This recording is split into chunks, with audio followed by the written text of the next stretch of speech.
Bilis, labas. Yan ang ating pag-uusapan ngayon mga Maricoy, mga idol, no? At syempre, kung gusto mong malaman kung ano yung ibig kong sabihin, maaari na lamang pong tapusin ang ating video. Once again, sa mga bago pa lamang po sa ating channel, please do me a favor, please do subscribe and click our tiny notification bell so that you'll be updated every time we have a new upload videos. Disclaimer din po, ang video po natin ay para lamang po sa may bukas ang kaisipan at may malawak na pang-unawa. Kung wala po tayo nito, maaari na lamang pong mag-skip at mamili ng mga videos na nararapat para sa inyo.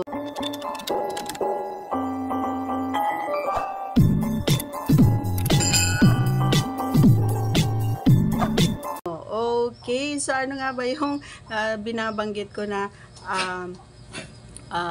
mabilis? Ayan, so alam niyo mga idol, kapag ginagawa niya yung ganung proseso, ibig sabihin may ano yun na pagmamadali kumbaga.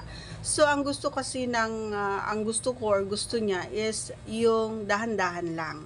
Ano nga ba yung ibig kong sabihin, yung pagkad? Yun yung ibig kong sabihin. Kasi nga kapag gumagawa ako ng ganon, especially kapag ako yung nasa taas, kailangan sa unang proseso dapat dahan-dahan lang ang pagkad, 'di ba? Pero kapag alam ko na medyo malapit na tayo at alam ko na sumasabay ka din, yun na yung time para mapabilis natin. Kasi nga yun yung makakatulong kumbaga, lalong-lalo na kapag yung naghahabol kumbaga ako ng alam mo yon, yung hindi oras naghahabol ako kung kailan malapit na rin siya. Kasi nga minsan sa mga hindi nakakaalam, sa mga past videos ko, nung nanonood po kayo, matagal-tagal na rin yon kasi nga nagbago tayo ng mga videos, ay talagang napakatagal ko talaga. Hindi ako nakakasabay. Lalong-lalo na kapag hindi alam yung mga ganap, kumbaga, or yung mga sikreto or yung mga techniques na kailangan niyang gawin para sa akin. Pero gaya nga ng sinasabi ko, may mga paraan din siya or yung kapareha ko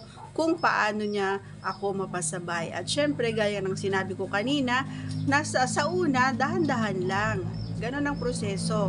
Sa pangalawa or sa pangatlo or dun sa pinakadulo ay dapat mo nang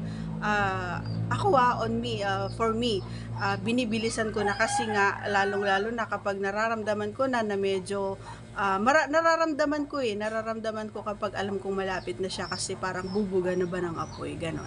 So, yun na yung hudyat na bibilisan ko. Pero kapag alam ko, ramdam ko na wala pa, alam mo yung malayo pa ako, so baba and then alis, baba and then alis, o di kaya baba and then alis ng kaunti and then babalikan ko siya. Ganon ang ginagawa ko para makahabol ako. Hindi yung una pa lang na paglagay mo binibilisan mo na, hindi ganon, ano? Kailangan ng tamang proseso din doon.